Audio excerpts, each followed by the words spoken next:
নমস্কার বন্ধুরা, ইন্ডিয়ান রিলিকশন চ্যানেলের পক্ষ থেকে আপনাদেরকে অনেক অনেক সুস্বাগতম। তাই আপনারা চ্যানেলটিকে সাবস্ক্রাইব করে লাইক করে দিন এবং আপনাদের মতামত কমেন্টে জানিয়ে দিন। আজকে আপনারা জানতে পারবেন গীতার 18টি নাম এবং তার সঠিক ব্যাখ্যা। মন দিয়ে শুনুন, এই 18টি নাম শুদ্ধ মনে শ্রবণ করলে অনেক অজানা পাপ থেকে আপনারা ফিল আপ করবেন। গীতার 18টি নাম বলছি, আপনারা শ্রবণ করুন। গঙ্গা, গীতা, সাবিত্রী, সীতা, সত্তা, প্রতিব্রতা, ব্রহ্মা, বলি, ব্রহ্মবিদ্যা, ত্রিসন্ধ্যা, মুক্তিগিরি, অর্ধমাত্রা, চিতানন্দা, ভুব অগ্নি, ভ্রান্ত নাশিনী, বেদদ্রোহী, পুরানন্দা, তথাস্থ জ্ঞান মঞ্জুরি। বন্ধুরা, এবার শুনুন গীতার 18টি নামের ব্যাখ্যা। গঙ্গা, এই কথাটি শ্রাবণ করলে আপনারা অনেক পাপ থেকে মুক্তি পাবেন, কারণ গঙ্গাতে স্নান করলে যেভাবে মুক্তি লাভ করা যায়। তাই গঙ্গা কথাটি অতি পবিত্র, কারণ গঙ্গার জন্ম ভগবানের চরণ থেকে, এবং ভগবানের চরণ থেকে মা গঙ্গা ব্রহ্মার কমণ্ডলে স্থান পেয়েছে, এবং সেখান থেকে শিব ঠাকুরের মাথায় স্থান পেয়ে এই ধরা দামে এসেছেন। এখানে প্রশ্ন হচ্ছে, কে আহ্বান করে এনেছিলেন মা গঙ্গাকে? এনেছিলেন রাজা ভগীরথ তার বংশ উদ্ধারের জন্য। তাই গঙ্গা মায়ের মতো পূজনীয়। বন্ধুরা, নাম্বার 2, গীতা। বন্ধুরা, গীতা কথাটির অর্থ হল ভগবানের গান বা ভগবানের সঙ্গীত। তার কারণ, জীবনে চলার পথে এই গীতা প্রতিটা কথা স্মরণ করা অতি প্রয়োজন। গীতাতে জীবনের চলার পথে অনেক দুঃখ কষ্ট আসবে, তা গীতাতে সূক্ষ্মভাবে অনুমান করতে পারবেন। তাই গীতা নামটি অতি পবিত্র। নাম্বার 3 হল সাবিত্রী। এই কথাটির মানে সাবিত্রী নিজের মৃত স্বামীকে জীবিত করে ফিরিয়ে এনেছিলেন, যেভাবে।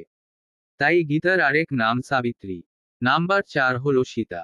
এই কথাটি অর্থ হচ্ছে, রাবণ শত চেষ্টা করেও মা সীতার পবিত্রতা নষ্ট করতে পারছে না, তাই গীতার আরেক নাম সীতা বলা হয়েছে। নাম্বার 5 হল সত্তা। এই কথাটি অর্থ হল ভগবানের প্রতি নিজের আত্মাকে এবং পরম আত্মাকে সমর্পণ করা, কথা বোঝানো হয়েছে। কারণ কে কি বলল তার কথা চিন্তা না করে নিজেকে সত্য থাকতে হবে। এই জন্য সত্তা কথাটি পিতার মতো পবিত্র, তাই গীতার অন্য নাম সত্তা। নাম্বার 6 হল প্রতিব্রতা। এই কথাটি বলা হচ্ছে যে ভগবান শ্রীকৃষ্ণ আমাদের সবার প্রতি, এই জন্য প্রতিব্রতা কথাটি বলা হয়েছে। নাম্বার 7 হল ব্রহ্মা বলি। এই কথাটির অর্থ হচ্ছে গীতা হলো একটি রুক্ষ শক্তির আধার বা ব্রহ্মশক্তির অংশ।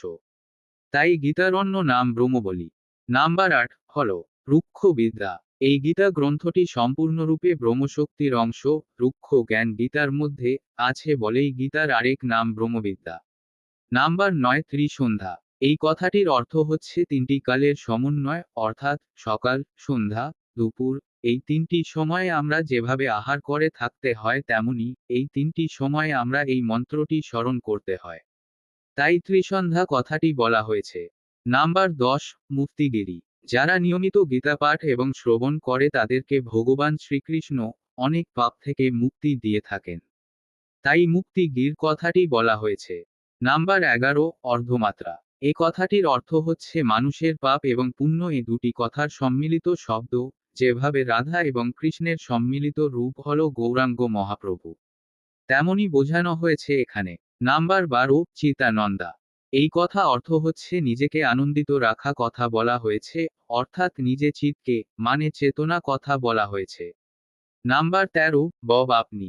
এই কথাটির অর্থ হচ্ছে এই সংসারে সমস্ত জ্বালা যন্ত্রণা, পাপ তাপ, দুঃখ কষ্ট ইত্যাদি অনেক কষ্ট থেকে মুক্তি পাওয়ার সঠিক পথ অনুসন্ধান করে দে, তাই গীতার আরেক নাম ভব অগ্নি। নাম্বার 14 ভ্রান্ত নাশিনী। এই কথাটির অর্থ হচ্ছে সমাজের ভ্রান্ত অর্থাৎ নিচে চিন্তা ভাবনাকে দূরীভূত করার কথা বলা হয়েছে। তাই বন্ধুরা, গীতার আরেক নাম প্রান্ত নাশিনী। নাম্বার 15 বেদদ্রোহী। এই কথাটি অর্থ হচ্ছে গীতা গ্রন্থটি বেদের অংশ, তাই বলা হয়েছে বেদাদ্রোহী। নাম্বার 16 পুরানন্দা। এই কথাটি হচ্ছে অন্যের অনিষ্ট বা অন্যের প্রতি মন্দ কথা বা নিন্দা কথা বলা হয়েছে। গীতাতে ভগবান শ্রীকৃষ্ণ অর্জুনকে উদ্দেশ্য করে জগৎবাসীকে বলেছে অন্যের প্রতি নিন্দ মন্দ না বলার। তাই গীতার অন্য নাম পুরানন্দ। তারপর হচ্ছে তথাস্থ জ্ঞান মঞ্জুরি।